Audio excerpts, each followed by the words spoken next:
tapi pikirannya sudah ke dua kamar. Padahal Undang-Undang Dasar yang menjadi sumber dari undang-undang itu mengatakan MPR terdiri dari DPR dan utusan golongan dan utusan daerah. Nah, karena itu belum diubah, lalu sekarang dipaksakan MPR harus ada meskipun sudah berpikir ada DPR, ada Dewan Daerah. Saya juga sudah katakan itu di rakor Menko Polhukam kami itu sangat aneh. Masa ada parlemen seperti itu di dunia ini, hanya kita yang punya gagasan seperti itu belum mengubah undang-undang dasar. Undang-undang dasarnya sudah mengatakan begitu. Nah, hadirin sekalian, jadi itulah sebabnya saya katakan tidak bisa tambal sulam melakukan perubahan terhadap undang-undang dasar itu. Lebih baik menyeluruhkan, tidak apa-apa sebenarnya melakukan perubahan menyeluruh terhadap undang-undang dasar, karena undang-undang dasar itu tidak perlu disakralkan. Barangkali yang perlu dipertahankan meskipun tidak perlu disakralkan memang pembukaan undang-undang dasar.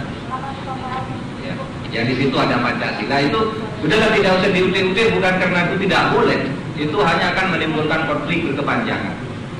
Itu boleh saja kalau memang mau diubah, tetapi konflik akan berkepanjangan. Kita malah tidak pernah bicara pasal-pasal yang penting yang menyebabkan ketidakseimbangan kekuasaan seperti yang terjadi selama ini. Saya ingin contohkan amandemen yang sekarang ini ada malah menimbulkan problem baru. Saya waktu sidang tahunan MPR itu bersama Pak Bagirmanan dan Pak Suwoto itu menjadi staf ahli bidang konstitusi. Di dalam amandemen itu saya membahas misalnya ada dua sangat pas, ada satu pasal yang menurut saya sangat tidak baik dan akan menimbulkan persoalan di masa depan, yaitu pasal 28I. Di situ disebutkan bahwa di dalam rangka hak asasi itu tidak boleh seorang pun diajukan ke pengadilan dengan hukum yang berlaku surut. Saya kira itu benar saja sebagai asas legalitas. Tetapi tendensinya ini kan ingin menghilangkan jejak atau menghapus akibat hukum terhadap pelanggaran hak asasi manusia yang terjadi di masa lalu. Sekarang ini sudah terlanjur disahkan. Nanti meskipun pelanggaran HAM di Aceh, Timur Timur dan Tanjung Priok, Lampung sebagainya diajukan ke pengadilan dengan menggunakan pasal ini saja itu sudah gugur. Nah, boleh ini berlaku surut, apa dasarnya? Itu pasal 28 ayat 1, pasal 28I. Ketika itu saya ngotot sampai jam 3 pagi, mulai dari jam 11 malam sampai jam 3 pagi saya mengatakan pencantuman pasal seperti ini di dalam undang-undang dasar itu akan menimbulkan masalah besar dan Anda akan membebaskan para pelanggar HAM yang sekarang sebenarnya sedang dibidik oleh hukum. Tetapi pada akhirnya ya saya adalah staf ahli, tidak punya hak suara untuk memutuskan. Saya katakan kalau Anda ngotot seperti itu ya silakan aja. Tetapi saya sudah mengatakan bahwa ini akan menimbulkan masalah, dan itu juga memang sekarang sudah mulai menjadi masalah. Ini baru tingkat penyidikan aja sudah ribut, apalagi nanti sudah ke pengadilan. Pakai pasal ini sudah habis. Meskipun mereka mengatakan bisa saja kan itu ada hukum internasional, iya kata dia.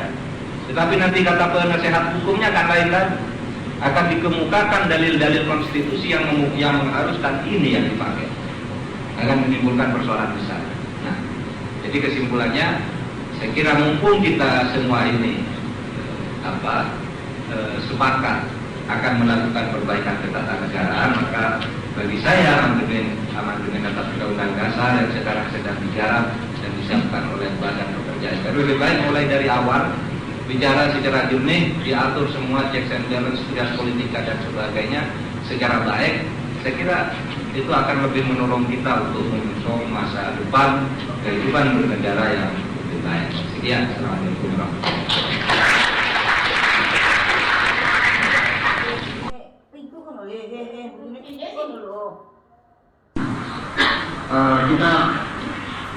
Kita harus mulai dari bagaimana merekonstruksi negara kita ini, karena memang negara kita amburadul misalnya.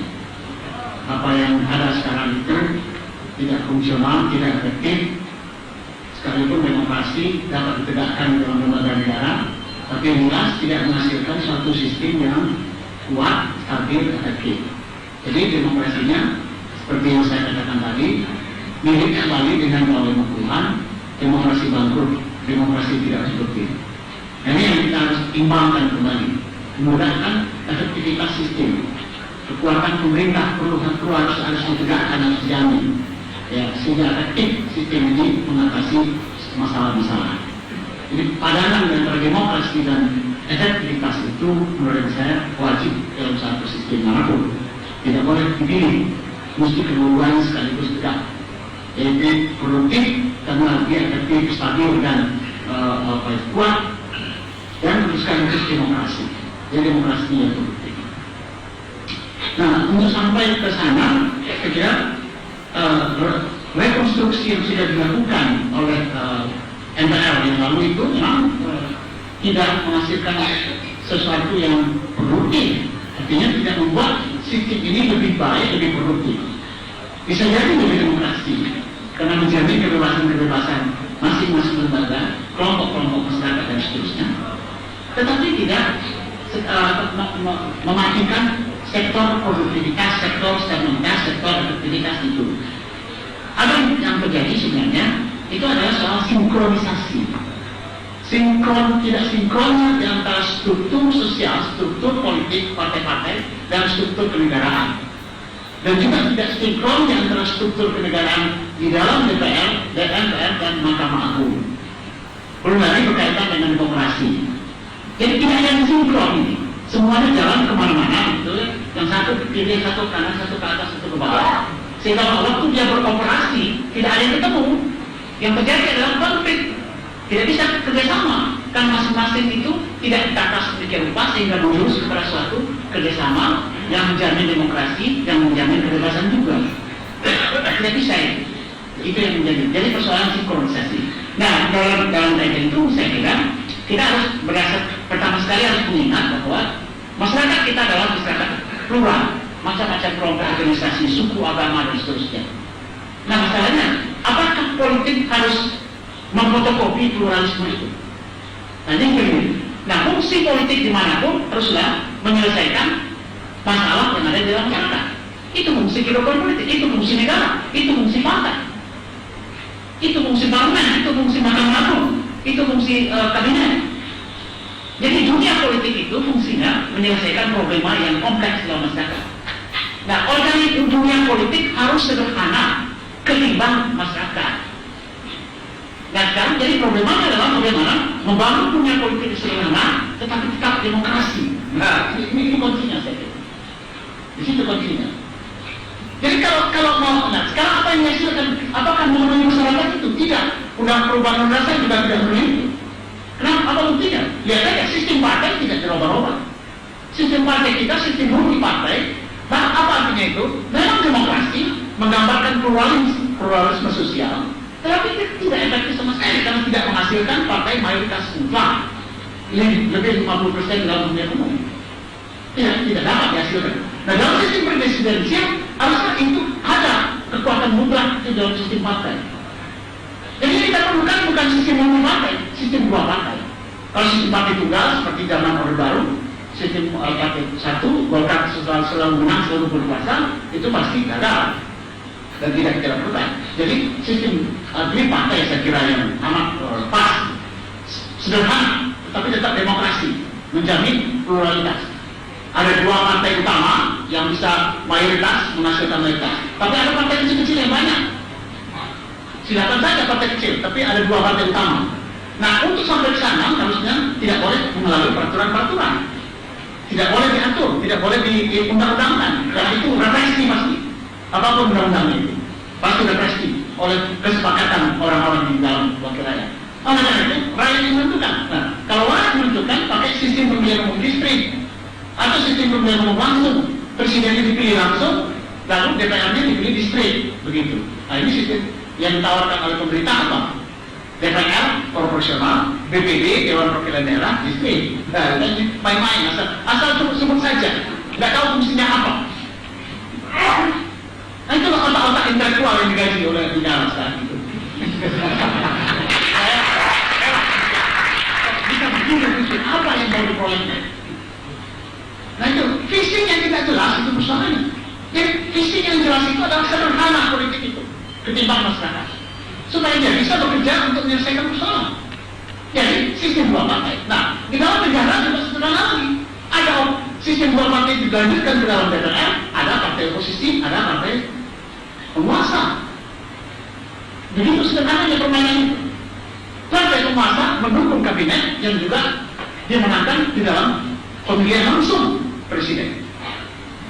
Dengan begitu kuat pemerintahnya, efektif kabinetnya, eksekutifnya, dan stabil pemerintahnya, baru bisa mengatasi masalah. Dan mereka dihasilkan secara demokrasi melalui pemilihan langsung.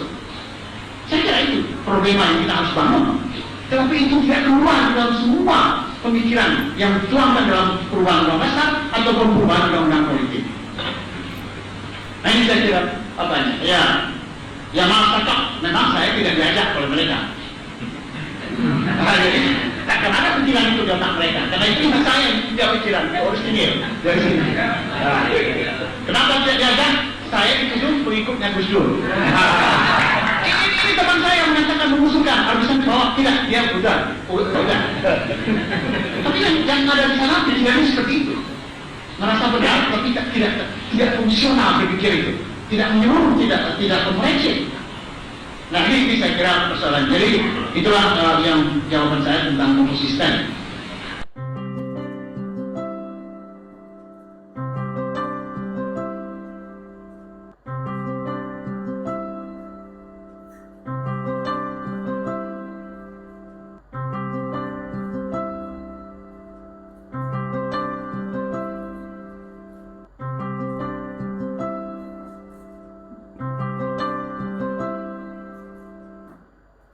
Capek nonton di layar HP yang kecil dan membuat